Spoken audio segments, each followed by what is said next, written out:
quanto à importância dos irmãos darem bastante atenção àquilo que o Senhor quer nos falar nessa manhã, porque é um assunto que nos envolve diretamente.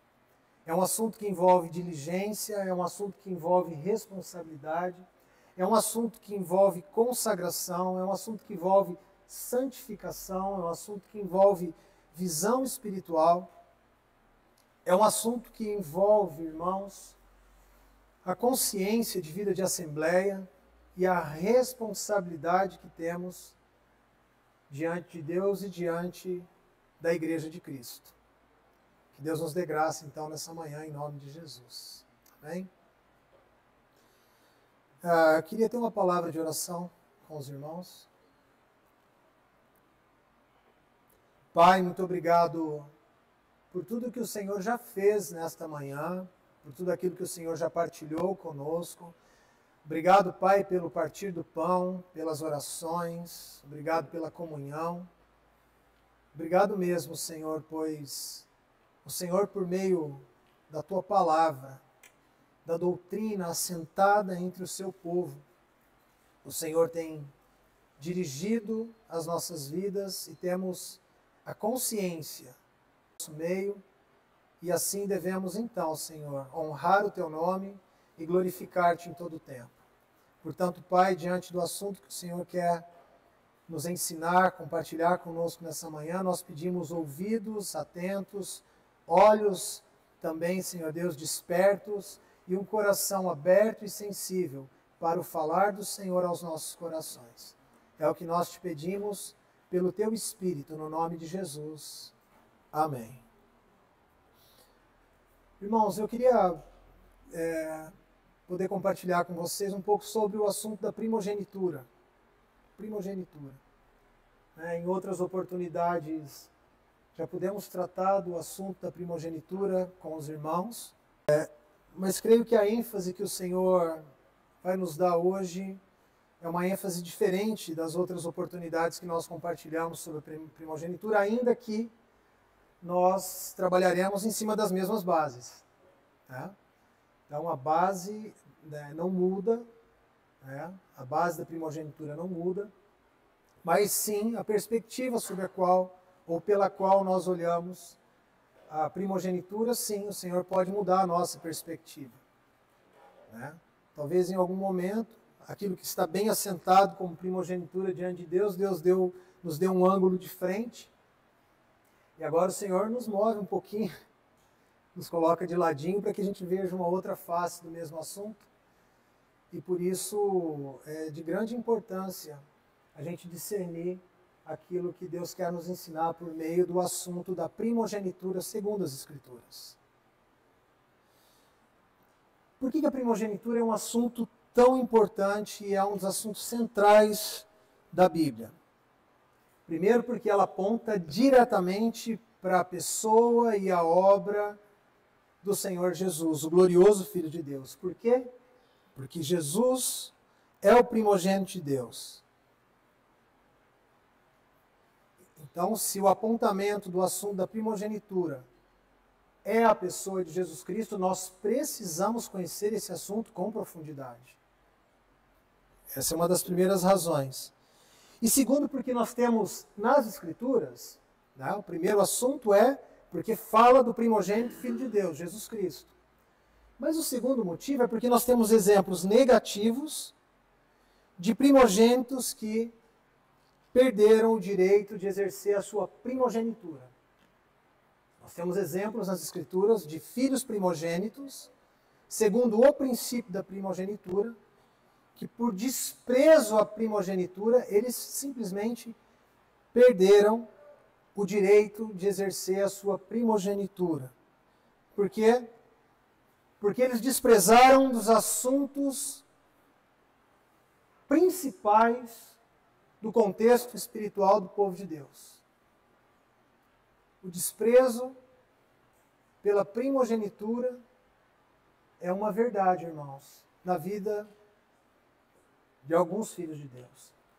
Eu não quero generalizar e dizer que na vida da maioria dos filhos de Deus, mas eu posso dizer para vocês que Eu não quero ser injusto nesse sentido, mas se olhar com a devida frieza necessária, e não frieza num contexto de falta de amor, mas no contexto da imutabilidade das coisas de Deus, essa frieza da imutabilidade de Deus, se a gente olhar no contexto da frieza da imutabilidade do propósito eterno de Deus, a gente vai analisar com muita franqueza que boa parte dos filhos de Deus, por não discernir esse assunto e por não dar o devido valor a ele, têm desprezado a primogenitura.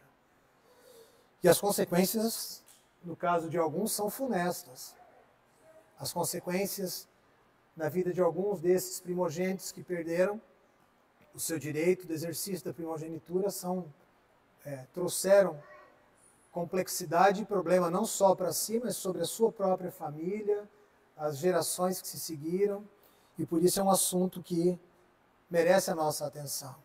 Então nós temos nas Escrituras pelo menos 3 exemplos de primogênito que perderam o seu direito de primogenitura, não porque eles eram mais pecadores do que os outros irmãos que vieram depois deles, mas justamente porque eles desprezaram o grande valor que esse assunto tem para Deus.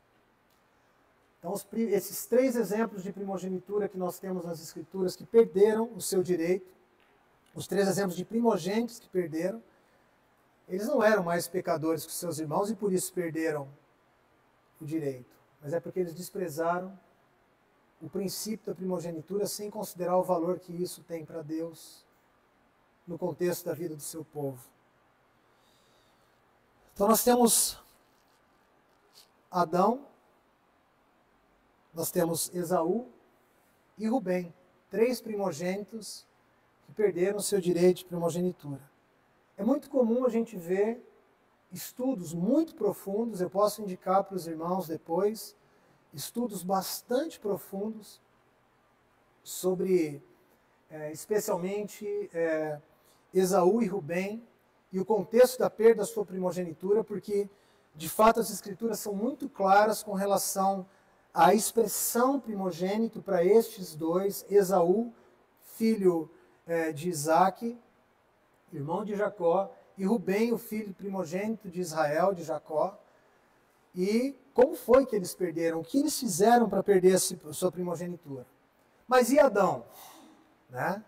Então eu quero trazer Adão num contexto e com um apontamento por inferência, porque você não vai encontrar, pelo menos eu não encontrei. Se os irmãos encontrarem, passem para mim depois. Eu não consegui encontrar Adão, a expressão primogênito para Adão. Mas, por inferência, nós temos clareza de que Adão foi, entre os homens, o primogênito de Deus. Só por uma questão de não haver uma menção imediata de primogenitura ou de primogênito para Adão, eu quero então tomar esse princípio da inferência e ter Adão como um desses primogênitos que perdeu o direito da primogenitura.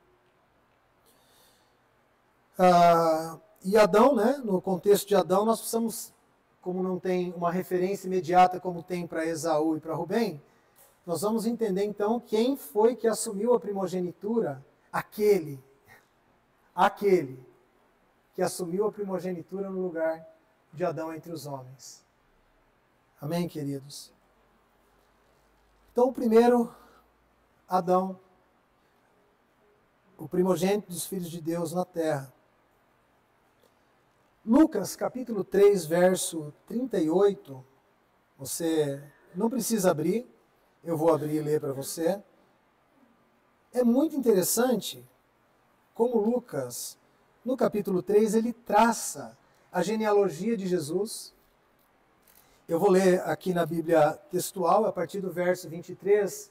O verso 23 diz assim: Jesus mesmo, ao começar, tinha cerca de 30 anos, sendo filho, segundo se supunha, estou lendo na Bíblia textual, segundo se supunha, sendo filho de José, de Eli, e aí vai, sendo filho. E os sucessivos patriarcas, até chegar no capítulo de número, no versículo de número 38, que diz assim, filho, né, filho de, começa lá com Jesus, filho de José, filho de, até que no 38 filho de Enos, de Sete, de Adão, de Deus. Portanto, aqui, o Adão é o primeiro filho de Deus, criado. Porque nós precisamos ter em conta que o nosso Senhor Jesus Cristo, ainda que seja o primogênito, foi o unigênito filho de Deus, abre mão da unigenitura para se tornar o primogênito entre muitos irmãos, nós precisamos considerar que o nosso Senhor Jesus Cristo, ainda que primogênito de Deus, ele não é um primogênito criado por Deus. O nosso Senhor é o primogênito gerado. Há uma diferença enorme. Adão foi criado, portanto, Adão, entre a criação de Deus, é primogênito. Só respaldar para que os irmãos saibam o fundamento desse princípio, da primogenitura de Adão. E agora a gente pode, então, para Gênesis, entender no contexto de Gênesis como foi que Adão cai da posição de filho primogênito e passa, então, a uma posição de inferioridade por justamente desprezar um princípio espiritual tão valioso, tão precioso diante dos olhos de Deus. Gênesis capítulo 3, verso de número 1. O texto diz assim: Mas a serpente, mais sagaz que todos os animais selváticos que o Senhor tinha feito, disse à mulher: É assim que Deus disse, não comereis de toda árvore do jardim? Respondeu-lhe a mulher: Do fruto das árvores do jardim podemos comer. Mas do fruto da árvore que está no meio do jardim, disse Deus, dele não comereis, nem tocareis nele, para que não morrais. Então a serpente disse à mulher: É certo que não morrereis, porque Deus sabe que no dia em que dele comerdes, se vos abrirão os olhos, e como Deus sereis conhecedores do bem e do mal. Verso 6.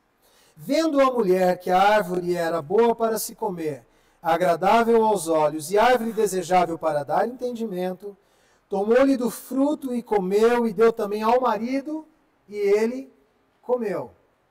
Portanto, aqui, Adão toma do fruto de que Deus havia dito que no dia em que dele comer, ele morreria. Então nós vemos agora Adão tomando o fruto das mãos da sua esposa, da varoa, e comendo, e quebrando então com isso o princípio da primogenitura. Aí vamos para o verso 9. E chamou o Senhor Deus ao homem e lhe perguntou: Onde estás?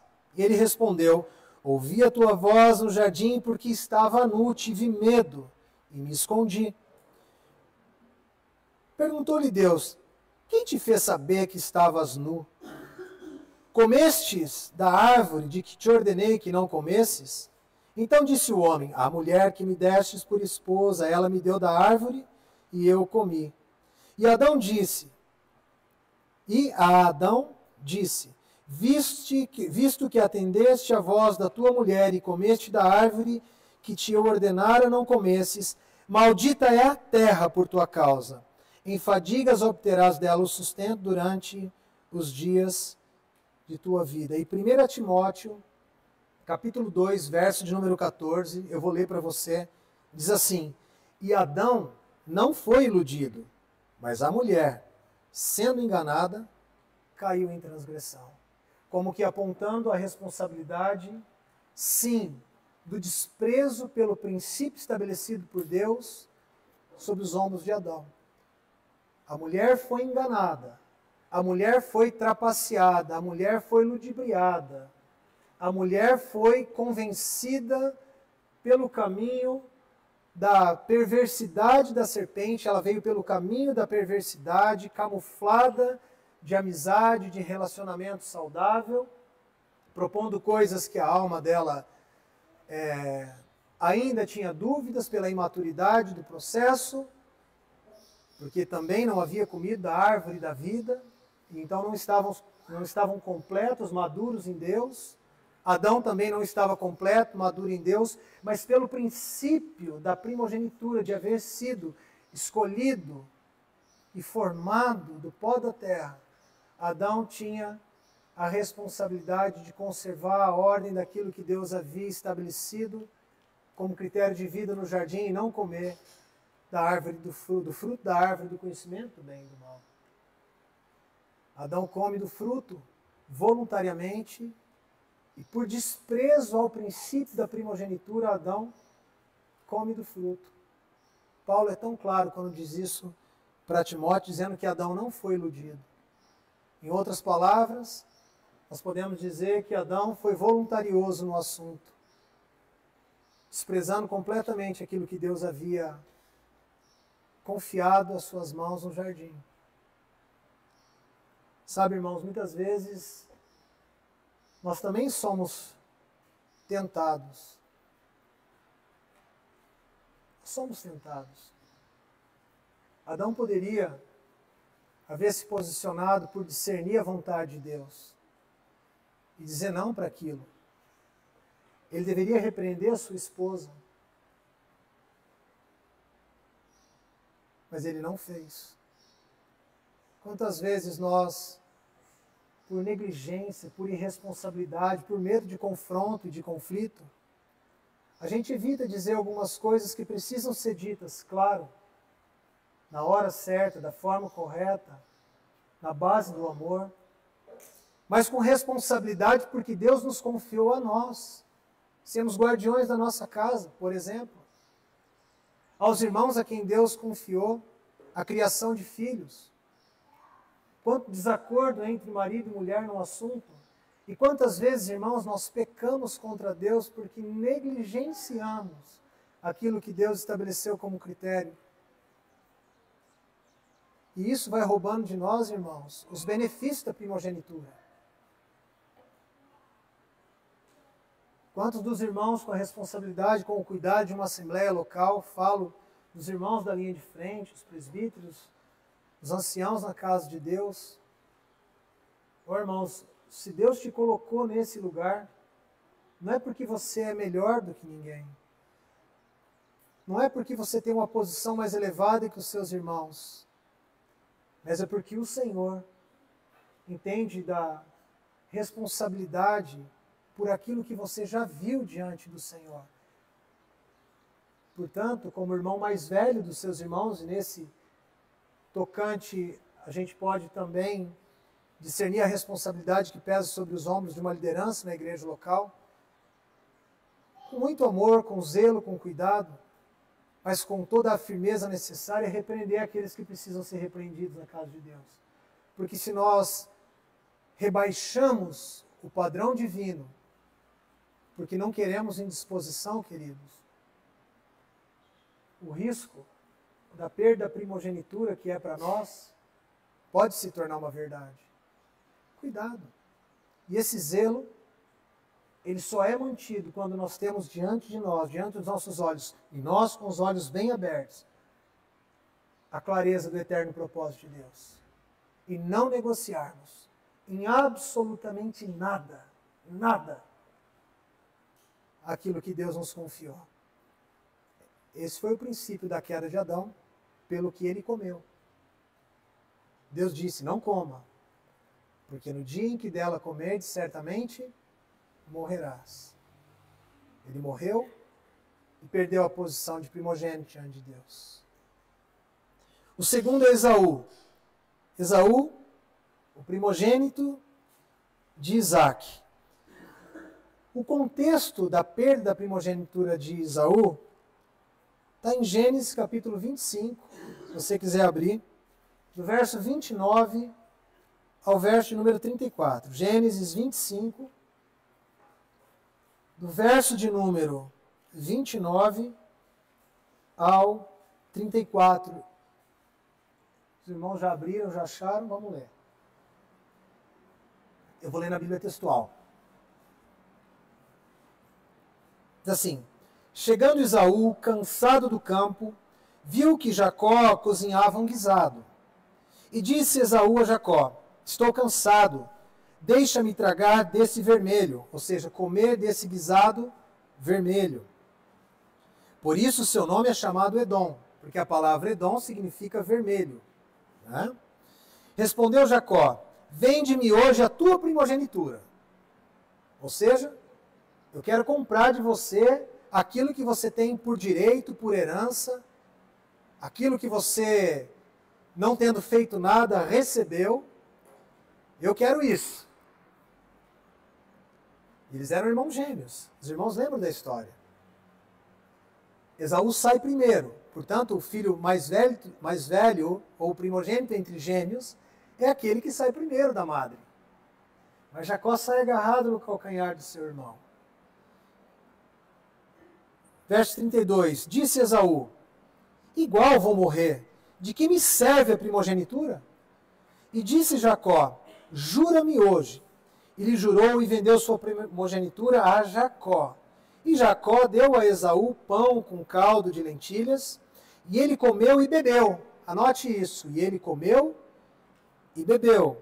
E levantou-se e foi, e assim desprezou Esaú a primogenitura. Vê como é um assunto de desprezo? Irmãos, quantas vezes Deus falou contigo? Ele deixou claro pelas Escrituras o caminho que você deve andar. Já é tua responsabilidade, minha responsabilidade, discernir o Senhor pelas Escrituras. Mas existem alguns assuntos, irmãos, que muitas vezes no nosso contexto de caminhada com o Senhor, você não vai encontrar, por exemplo, as Escrituras dizendo que você deve fazer aquilo. Ok? É simples. Uma direção que o Senhor te dá. De repente de um trabalho, uma direção de uma mudança, uma direção ministerial. Deus está apontando para você, irmãos, uma responsabilidade maior na casa de Deus. E você tem aquele sentir no seu interior. Certamente a palavra de Deus vai te respaldar com relação a esse sentir. E de repente você fecha os olhos com relação a esse assunto. E diz: eu não posso. Será que Deus não está contando, irmão e irmã, que aquilo que Ele está te confiando é porque Ele te capacita para te conduzir àquela posição? Desprezar a primogenitura é desprezar também, queridos irmãos, a responsabilidade de amadurecer diante do Senhor. No contexto do Antigo Testamento, a primogenitura estava relacionada, sim, ao filho mais velho e aos benefícios que o filho mais velho tinha diante da Irmandade. Mas no contexto do Novo Testamento, está relacionado à nossa relação imediata com a pessoa gloriosa do Senhor Jesus. Não que não tivesse no Antigo Testamento, porque ele também tinha que andar nas pisadas em que Deus havia estabelecido. E é tão interessante, irmãos, esse assunto, tão interessante, que o Novo Testamento, o livro de Hebreus, vai apontar o desprezo da primogenitura de Esaú no contexto da vida da igreja. E aponta Esaú como profano no contexto da vida da igreja. E é tomado como exemplo de homem desprezador de um princípio que para Deus é elevadíssimo. Hebreus capítulo 12. A partir do verso 14, diz assim: segui a paz com todos e a santificação, sem a qual ninguém verá o Senhor. Vê como é um assunto de visão espiritual? Primeiro se santifica para ver o Senhor, para discernir a vontade do Senhor, para discernir os apontamentos de Deus por meio de Cristo Jesus no meio da igreja. Para discernir que não há nada que Deus nos tenha confiado que nós devemos desprezar. Ou acaso nós somos mais sábios do que Deus? Ou mais preparados que o Espírito Santo, o nosso capacitador? Verso 15. Atentando diligentemente, porque ninguém seja faltoso, separando-se da graça de Deus, nem haja alguma raiz de amargura que brotando vos perturbe, e por meio dela muitos sejam contaminados. Você consegue ver aqui, irmãos, como uma raiz de amargura no meio de nós precisa ser arrancada imediatamente no contexto da vida da igreja, Porque a raiz de amargura contra um santo vai provocar, irmãos, uma contaminação em boa parte do corpo de Cristo. Por isso que o texto está dizendo que por meio dessa raiz de amargura haja perturbação e muitos sejam contaminados por essa raiz de amargura. Verso 16. Nem haja algum impuro ou profano, como foi Esaú, o qual por um repasto vendeu o seu direito de primogenitura. Pois sabeis também que posteriormente, querendo herdar a bênção, foi rejeitado, pois não achou lugar de arrependimento, embora com lágrimas o tivesse buscado. E aqui quero fazer uma observação para o verso número 17. Pois sabeis também que posteriormente, querendo herdar a bênção, foi rejeitado, pois não achou de lugar de arrependimento, embora com lágrimas o tivesse buscado. Você percebe que quando Esaú se dá conta da loucura que ele havia cometido, ele vai para diante do seu pai e pede que o seu pai o abençoe. Muitos irmãos interpretam esse texto dizendo que o próprio Esaú, querendo herdar a bênção, foi rejeitado pelo pai. Ele não achou lugar de arrependimento, ou seja, que o coração dele era um coração impenitente, ainda que ele tivesse chorado. Mas essa não, creio eu, não ser a interpretação correta do texto. Porque o assunto de não achar lugar de arrependimento não estava relacionado com Esaú. E não é um assunto de remorso e arrependimento, como que olhando para dentro daquele que desprezou a primogenitura. Mas é olhar para aquele que é o abençoador, para aquele que tem o direito de abençoar o primogênito. Quem? O pai. E nesse caso, tipificando o nosso Deus Pai, Jacó, Israel, quando abençoa, Isaac, quando abençoa Jacó, ele libera Jacó com todas as bênçãos destinadas ao primogênito, porque o seu filho primogênito vendeu para Jacó a primogenitura. E o próprio Isaac, por mais que ele amasse mais a Esaú do que a Jacó, ele sabia da responsabilidade diante de Deus com relação ao assunto da primogenitura. Portanto, o coração do próprio Isaac, o pai, mesmo que desejando abençoar o filho que era predileto, as escrituras são claras com relação a esse assunto. Isaac, por consciência do peso da primogenitura, de como Deus vê esse assunto, e Isaac tinha a responsabilidade diante de Deus, ele não encontra um lugar para se arrepender e voltar atrás no assunto da bênção do seu filho. Portanto, não achou bênção nenhuma no espectro da primogenitura para abençoar aquele filho que havia rejeitado. Você percebe, irmão, como isso está... Estou lendo o Novo Testamento. Estou lendo o livro de Hebreus, palavra para crente, para a igreja de Cristo. Como o assunto da primogenitura é um assunto voltado para nós, vamos tentar achar o lugar. E qual a posição desse assunto para nós? Do assunto da primogenitura. Porque é uma questão de posição. É um assunto de posição o assunto da primogenitura. De sabermos valorizar até o fim, ainda que tenhamos desejos, paixões que queiram governar as nossas vidas. Nós precisamos saber rejeitar todas essas coisas em nome da preservação de algo que por meio de Cristo Jesus nos foi confiado. O texto do Novo Testamento, Hebreus capítulo 12, é muito claro. O terceiro desprezador de primogenitura é Rubem. Num contexto um pouco diferente, mais dramático, mas não menos profano. Minha força e as primícias do meu vigor, o mais excelente em altivez e o mais excelente em poder, impetuoso como a água. Olha isso, irmãos, impetuoso como a águia, não serás o mais excelente, porque subiste ao leito de teu pai e o profanaste, subiste à minha cama. Sabe como foi que Rubem perde o direito à primogenitura? Ele sobe ao leito do seu pai, à cama do seu pai, e possui a concubina, a esposa de seu pai, numa relação sim incestuosa no seio familiar. E essa foi a razão da perda da primogenitura. Portanto, irmãos, no contexto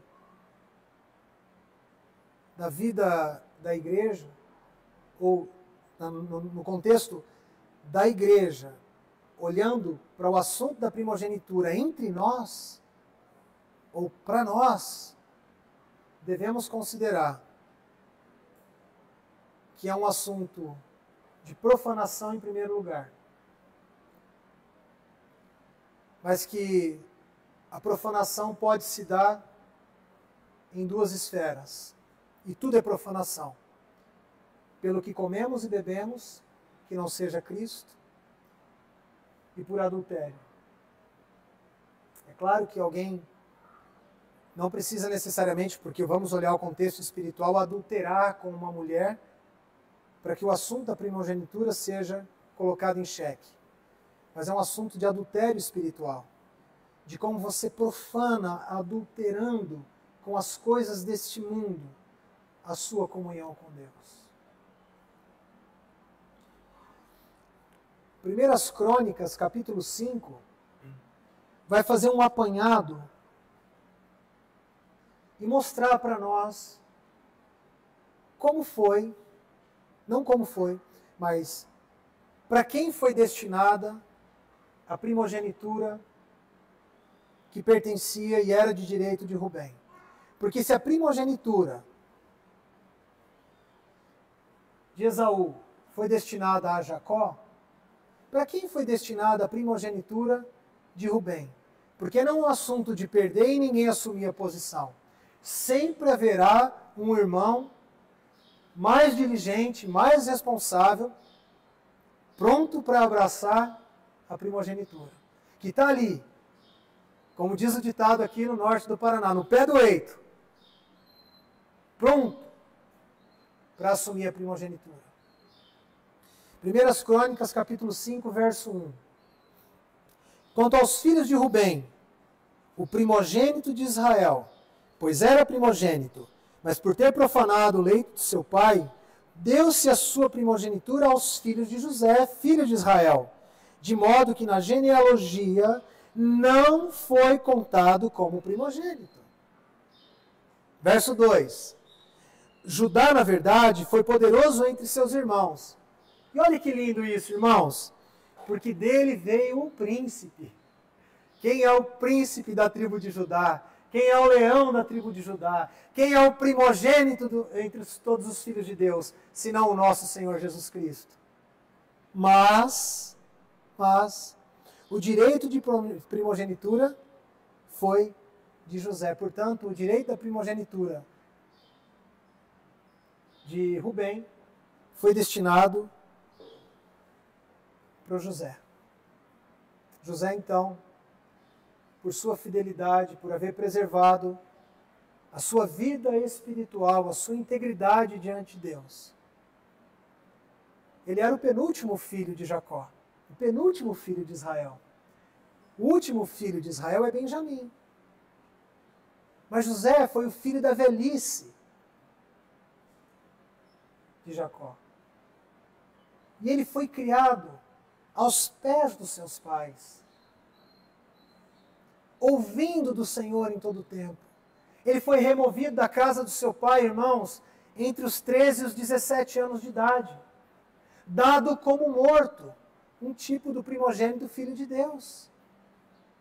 E depois reconhecido como rei soberano entre os seus irmãos. Olhe se essa não é a posição do nosso Senhor Jesus Cristo e tudo que envolve a pessoa gloriosa do nosso Senhor.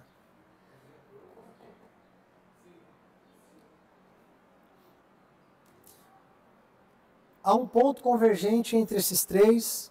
Esse ponto convergente é a profanação. Nos 3 casos, o pecado envolvido foi profanação. 2 com o assunto de comida e bebida, e 1 com o assunto de adultério e fornicação.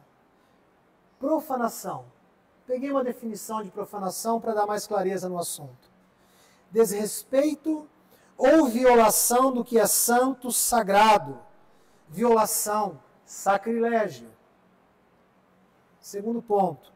Atitude irreverente contra pessoa ou coisa que merece respeito.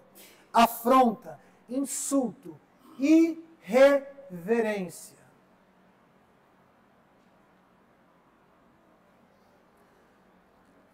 Quais são as lições, amados irmãos, que nós podemos extrair destes 3 homens que perderam a primogenitura? Em primeiro lugar, nós vamos entender que tem um aspecto, primeiramente, na perda da primogenitura de subtração. Mas, em segundo lugar, e nós vamos olhar a misericórdia de Deus nesse assunto, preservação. Portanto, o assunto da perda da primogenitura não é um assunto de perda de salvação. Adão foi salvo.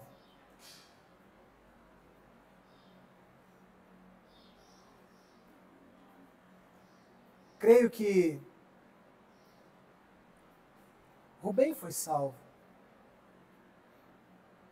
Portanto, não é um assunto de perda de filiação.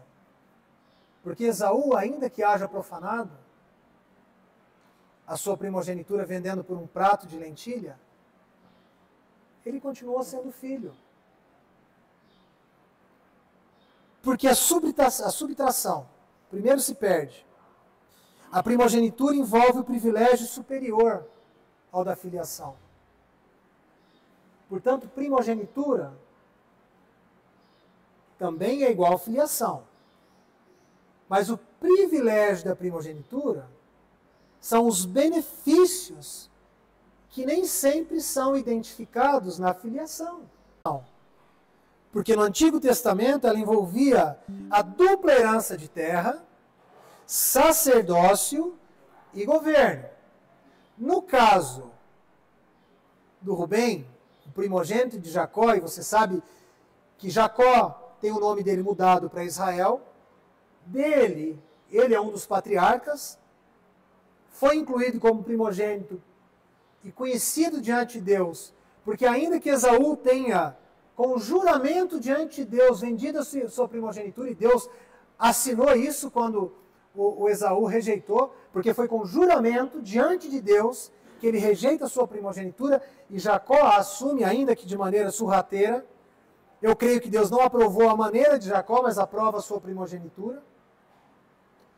Ele foi contado entre os patriarcas e foi conhecido, e é conhecido em toda a humanidade. O nosso Deus é conhecido como o Deus de Abraão, o Deus de Isaac e o Deus de Jacó.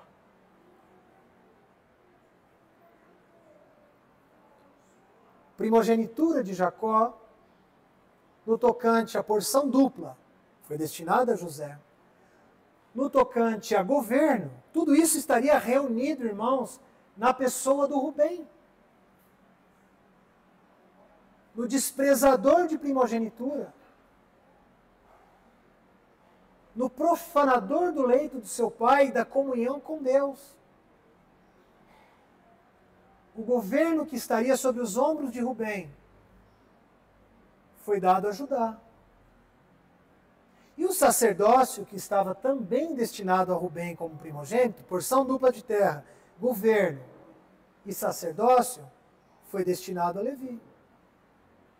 Jacó aprove a Deus distribuir o direito de primogenitura entre os seus filhos. E você vai ver a fidelidade de cada um na sua específica área. Olha que interessante. Segundo o ministério que Deus lhe havia confiado a José, porção dupla de terra, um excelente gestor, o segundo homem do Egito, um dos homens mais poderosos da terra, porque soube administrar aquilo que Deus lhe havia confiado em angústia e aflição. Não tema a angústia e a aflição, irmãos, quando você está dentro do propósito eterno de Deus, cumprindo e fazendo aquilo que Deus tem determinado sobre a tua vida. Virão angústias, virão aflições, mas tem ânimo em seguir aquilo que Deus te confiou. Nada é perdido. Permaneça. Judá, um valente entre os seus irmãos, e Jacó profetiza no capítulo 49 sobre ele, dizendo que o cetro não se apartaria da sua mão.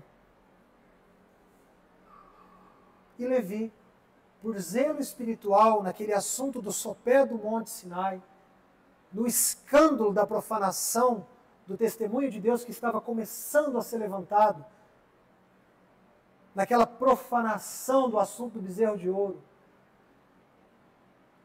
os levitas ganham consciência espiritual do que haviam feito. E eles tomam a dianteira e arremetem contra os profanadores, e são os primeiros a santificar o nome do Senhor em meio àquele grupo profanador. Por isso receberam o direito do exercício sacerdotal. Você compreende, irmãos, como o zelo pelas coisas do Senhor é que nos preserva? Ainda continuo falando do assunto da subtração. Por quê? Porque sendo esse um assunto superior ao da filiação, o assunto da primogenitura, ele envolve essa herança dupla, no caso do Antigo Testamento, de terra, sacerdócio e governo, e, portanto, tipificando para nós o exercício de reino, sacerdócio, governo, porção dupla de terra, é um assunto da igreja, no âmbito do reino de Deus na vinda do nosso Senhor. Portanto, perder a primogenitura representa pobreza espiritual e ausência de plena comunhão com Deus. Esse é o aspecto negativo, subtrativo da perda da primogenitura. Mas Deus é cheio de misericórdia. E sendo o nosso Deus misericordioso, ainda que subtraia por negligência, porque Deus não se arrependerá de remover a primogenitura de nenhum profano, no contexto da vida da igreja, tenha certeza disso. Em contrapartida, Deus não remove a filiação, porque Ele é Pai. Portanto, se há um aspecto de subtração, em contrapartida pela misericórdia de Deus, Ele mantém, Ele preserva a filiação. Por quê, queridos? Porque a tua filiação não dependeu de você. Não dependeu de nada que você tenha feito para preservar. Porque por graça somos salvos mediante a fé. Isso não vem de nós. É um dom de Deus. Não é de obras para que ninguém se glorie, mas não somente pela graça de Deus, por meio de Jesus Cristo, o único Filho de Deus. O unigênito Filho de Deus, que abre mão da unigenitura para se tornar o primogênito entre muitos irmãos. Encerro esse assunto e realmente vai ficar para a semana que vem, porque tem muito assunto para a gente ver ainda. Aqui a gente faz uma pausa. Espero que os irmãos tenham discernido que Deus já nos entregou nessa manhã, aquilo que o Senhor já nos falou nessa manhã, com responsabilidade, retenhamos esse assunto, não percamos isso de vista, consideremos isso nos nossos corações, porque na próxima semana nós vamos retomar a partir do ponto daquele que veio recuperar entre os homens o padrão legítimo da primogenitura esperada pelo nosso Deus e Pai. Vocês já sabem de quem eu estou falando. O nosso glorioso Senhor Jesus. Com a ajuda do Senhor, semana que vem a gente volta então a tocar a partir da pessoa de Jesus e vermos agora, que lindo, irmãos, como o nosso Senhor Jesus é tão exato, tão exato, tão exato, tão preciso em tudo aquilo que o Pai lhe confiou, que até mesmo na recuperação do assunto da primogenitura, para nos inserir como agora o Cristo coletivo, o corpo coletivo do seu Filho, o primogênito coletivo, nós possamos ver na pessoa de Jesus como foi pontualmente que o Senhor se posicionou como primogênito, recuperando com contextos exatos bíblicos o assunto da primogenitura para nós, tanto nas pessoas de Adão, na perda da primogenitura de Adão, na perda da primogenitura de Esaú e na perda da primogenitura de Rubem. Nós vamos ver como o Senhor pontualmente em um único dia, ele recupera o apontamento do contexto da primogenitura em um único dia, de pelo menos 2 desses personagens que profanaram a comunhão com Deus, profanaram a sua relação com Deus e perderam a primogenitura. Que Deus abençoe os irmãos, que o Senhor assente as suas palavras nos nossos corações e nos dê graça para a gente ir discernindo isso durante esses próximos dias. Amém? Paz seja multiplicada. Deus abençoe em nome de Jesus.